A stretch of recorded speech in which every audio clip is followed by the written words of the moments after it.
बिज पिया रखूं मिनट बंद इनके बिज पिया रखूं सब खां पहिरीं असां हिनजी हीट जी तस्दीक कंदासीं यानी कि हिनजे बोर जी तस्दीक कंदासीं त हीअ जेका मेंह आहे बोर में आहे या न आहे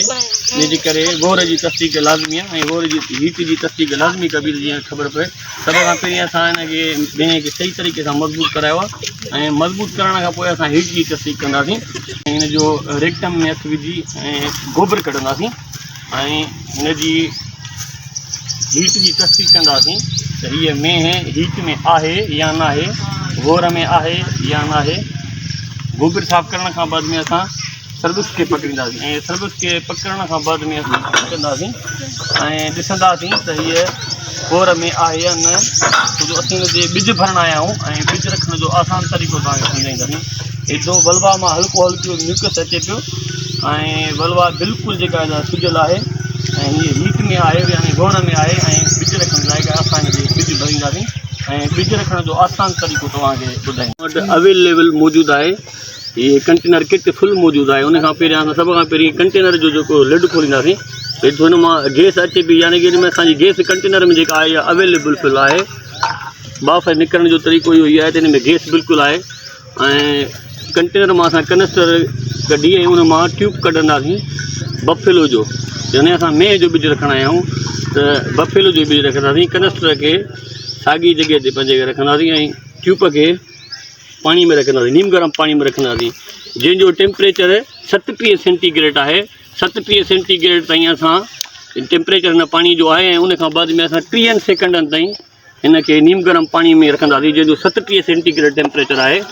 उहो असां 30 सेकंडनि ताईं हिन पानी में रखंदासीं त जेके असांजा जरासीम एक्टिव थियनि छो जो हिनजो -96 सेंटीग्रेड आहे डिग्री ग्रेड आहे टेम्परेचर कंटेनर जो ऐं लिड बंदि कंदासीं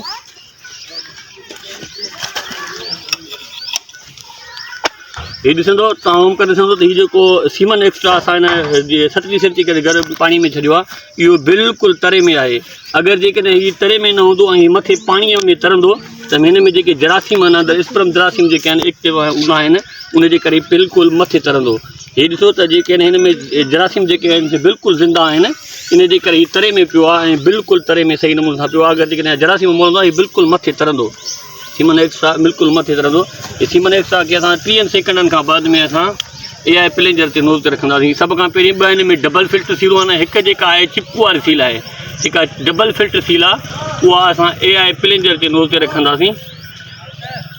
ऐं AI गन ते लोड कंदासीं उन खां बाद में असीं जेको चिपकू वारो हिसो आहे उहो असां सीज़र जी मदद सां कटींदासीं ऐं सीज़र जी मदद कटण खां पोइ AI प्लास्टिक शीट जेका आहे असां AI गन जे मथां चाढ़ींदासीं ऐं लॉक कंदासीं अवर लॉक हिन में अवेलेबल पंहिंजी आहे ऐं हिनखे असां चेक कंदासीं त जेको असां सीमन एक्स्ट्रा AI गन में रखियो आहे अंदरि एक्स्ट्रा ऐं एयर कढी ॾिसंदासीं त असांजो सीमन अचे पियो आहे न पियो अचे हीउ ॾिसो असां एयर कढियो आहे बिल्कुलु सीमन रेडी आहे हीअ AI गन तयारु आहे ऐं रेक्टम में हथु विझण खां बाद में असां सर्विक्स खे पकड़ींदासीं सर्विक्स खे पकड़ण खां बाद में असां राड खे 90 एंगल ते कंदासीं ऐं 90 एंगल ते करण खां बाद में असां सर्विस जे मुंहं ते आणींदासीं ऐं सर्विस जे मुंहं ते आणण खां बाद में असां सर्विस ते किराक कंदासीं या यूट्रस थी सघंदा आहियूं ऐं बॉडी ऑफ यूट्रस में रखंदासीं जिते असांखे सीमन खे रखिणो आहे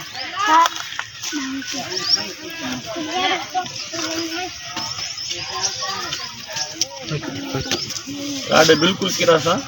ऐं असां बॉडी ऑफ यूट्रस में रखंदासीं यूट्रस थी सघंदा आहियूं ॾिसो इहो बिल्कुलु राड किरा सां